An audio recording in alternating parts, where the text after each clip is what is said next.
বিসমিল্লাহির রহমানির রহিম। প্রিয় বন্ধুরা, শুভ সকাল। আজকে দেখাচ্ছি গ্রাম বাংলার একটা দৃশ্য, যেটা আলপনার মাধ্যমে ফুটিয়ে উঠছে, যেটা অত্যন্ত সুন্দর। দেখলে বুঝতে পারবেন যে অঙ্কনটা আমি একটু দূর থেকে দেখাচ্ছি, যে আসলে মানুষের দ্বারা সব কিছু সম্ভব।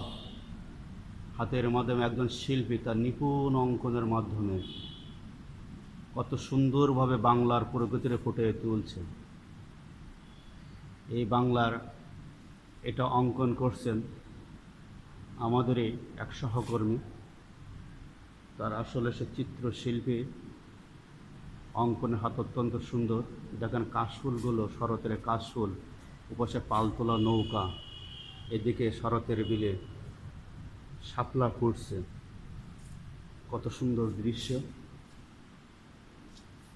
শাপলা, শরতের শাপলাগুলো ফুটছে, যেটা অত্যন্ত সুন্দর, মনে হচ্ছে তরতাজা।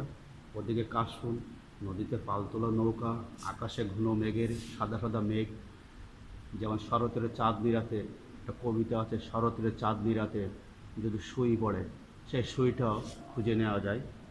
পাশে দেখেন, এপাশে গরুর গাড়িতে জ্যৈষ্ঠ মাস, কাঁঠাল গাছে কাঁঠাল নিয়ে যাচ্ছে। পাশে একজন বসে, তৃষ্ণার্ত প্রতীক, সে বসে আছে নারিকেলে বা ডাব খাচ্ছে, যেটা শরীর পিপাসা মেটানোর জন্য। এদিকে গাছতলায়, কাঁঠাল গাছে প্রচুর কাঁঠাল হয়েছে। এই কাঁঠাল গাছের কাঁঠালগুলো এনে আবার নিচে কিছু কাঁঠাল আছে, ওপাশে হচ্ছে ক্রেতা, বিক্রেতা গরুর গাড়ি রাখছে, গাড়িতে করে হচ্ছে কাঁঠালগুলো ওঠায় কাঁঠালগুলো নিয়ে যাচ্ছে। আর এপাশে হচ্ছে একজন গ্রামীণ মহিলা, তিনি হচ্ছে ধান উঠানে ধান দিয়েছে, রৌদ্রে ধান শুকাচ্ছে। কিছুদিন পরে ধানগুলো আবার নিয়ে এই পাশে হচ্ছে গরু দেখুন কত সুন্দরভাবে গরুগুলো হচ্ছে, গরুর পাশে খড়ের গাদা। এই খড়ের গাদা আবার হচ্ছে গরুতে খড়ের একাচ্ছে। এটা বলা হচ্ছে, আমরা গ্রামের ভাষায় বলি, ঠিকই মনে আসছে না, বাঁশ দিয়ে তৈরি করা। এটা গড় বলে, গড়ের ভিতরে গরুতে খাচ্ছে। এদিকে কৃষক মাঠে তার চাষাবাদ শুরু করছে। মাথা হচ্ছে তাল পাতা দিয়ে, নারিকেল পাতা জুমুর তৈরি করা, বৃষ্টি রাতে রক্ষা করার জন্য। পাশে আছে কিছু নারকেল গাছ।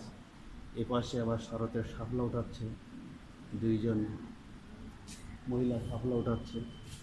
মানে অপরূপ দৃশ্য। এই পাশ থেকে আঁকাবাঁকা মেঠোপথ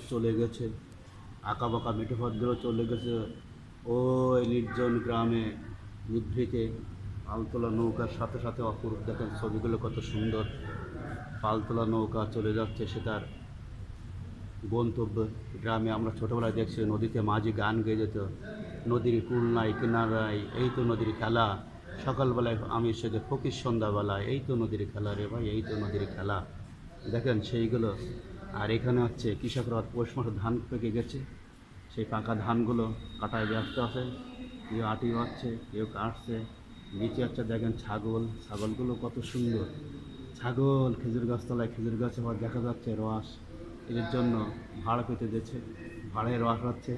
এদিকে কত সুন্দর গাছই আবার কি, ওই গাছ থেকে রসগুলো নামায় ভাড়ে উঠাচ্ছে, ভাড়ে ঢালছে।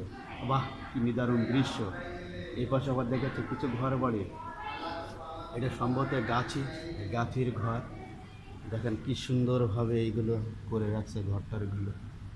এদিকে হচ্ছে শিশুরা, বাচ্চারা আবার ফুল তোলায় ব্যস্ত। ছেলেরা মেয়েরা ফুল তুলিতে যায়, সেই কথা একসাথে মামার বাড়ি যায়। মামার বাড়ির যে কবিতা আছে দেখেন, এর ভিতরে ফুলগুলো তুলছে। বাহ, গ্রামীণ ঘরগুলো পাকা টালির, একসময় আমাদের এলাকায় ছিল, আমাদের নিজস্ব ছিল টালি। বোঝাচ্ছে কৃষ্ণচূড়া গাছ, যারা ফুলে আগুন লাগে, ফুলে আগুন, কত সুন্দর আগুনে গাছগুলো সেজেছে। কৃষ্ণচূড়ায় ফাগুন মাসে মনে কৃষ্ণচূড়া লাল গাছে আগুন লেগেছে। এদিকে একজন হচ্ছে ফুল ধরে, এরা তিনজন মালা গাঁথতে ব্যস্ত আছে। মালা কত সুন্দরভাবে গ্রামীণ দৃশ্যগুলো ফুটে উঠেছে। অপরন্ত ধন্যবাদ, মোট দেখে একবার মনটা ভরে গেল। গ্রামীণ দৃশ্য, গ্রামের মানুষের মধ্যে সরলতা সবচেয়ে বেশি, নৈসর্গিক সৌন্দর্য। এখানে পল্লী কবি জসীমউদ্দিন অনেক কবিতা লিখে গেছেন, জীবনানন্দ দাশ, সত্যেন্দ্রনাথ দত্ত সবই গ্রামকে নিয়ে ভালোবেসে অনেক কিছু লিখে গিয়েছেন। আমিও একজন, আসলে ভালো লাগলো দেখে, আপনাদের দেখানোর জন্য বিষয়টা বুঝতে পারলাম। আল্লাহ হাফেজ, সবার জন্য শুভকামনা। পাশে আছি, পাশে থাকবেন, আপনারা সবাই এগিয়ে যান, আমাকে সহযোগিতা করবেন। ধন্যবাদ।